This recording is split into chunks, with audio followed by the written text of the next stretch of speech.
our strength. All right. He adjusts our trials to our strength.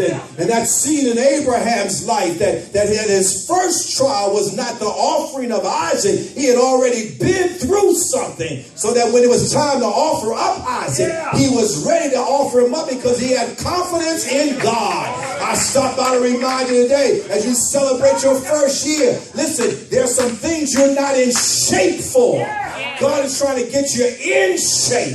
That's why you got a pastor that you've chosen to get you in shape and get you ready for the battle. A pastor who says, I need to get you ready to reach out to somebody else who is in need of things in their lives, need of transformation, need of, if you will, renewing of their minds. I got to get you ready for what you got to face in the days ahead. This is just the first year. Get ready for your 10th year, but watch the growth that God has for you, because right now he's trying to get you in shape for where he wants you to be. Yes, sir. God knows what we can handle. Yes, he does. And because he knows what we can handle, he takes us his way. Amen. And so often we desire our way, but we've got to be open and ready for God to direct us in the way that he desires for us to go. Oh, yes. God, if you will, is the God of a fresh start. Yeah. Because he always knows which way is best. But he's also the main character, because God is always faithful to help his people. It's in the text. Yeah, man. Preach. Says, so God led the people around by the way of the wilderness in verse 18. And the children of Israel went up in orderly ranks out of the land of Egypt. Verse 19 says, and Moses took the bones of Joseph with him, for he had placed the children on a solemn oath, saying, God will surely visit you, and you shall carry up my bones from here with you. See, God is always faithful to help his people. You see, the Israelites, remember, did not leave Egypt empty-handed. All right. My God.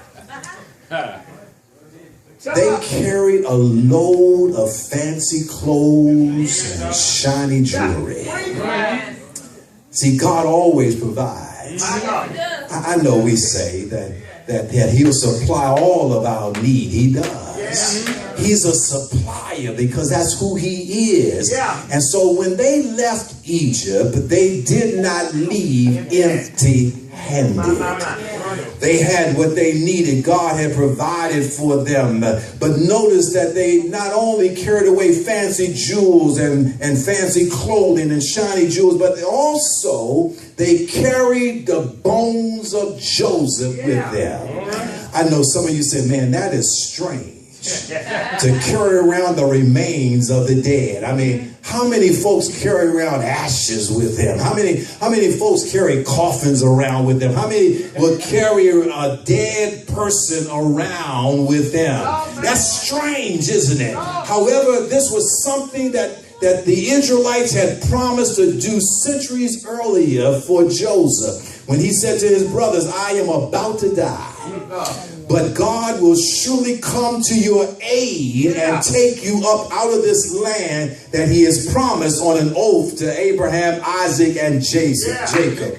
Joseph believed that God was faithful. That's what the Hebrews chapter 12 verse 2 says, that Joseph believed God. He trusted God. And so he said, God is going to come to your aid when he brings you up out of this land and give you the place that he has promised to Abraham, Isaac, and Jacob. Can I remind you today that God's faithfulness in the past gives us confidence for his leadership in the future. Listen, they're carrying Joseph's bones as a reminder of the faithfulness of God.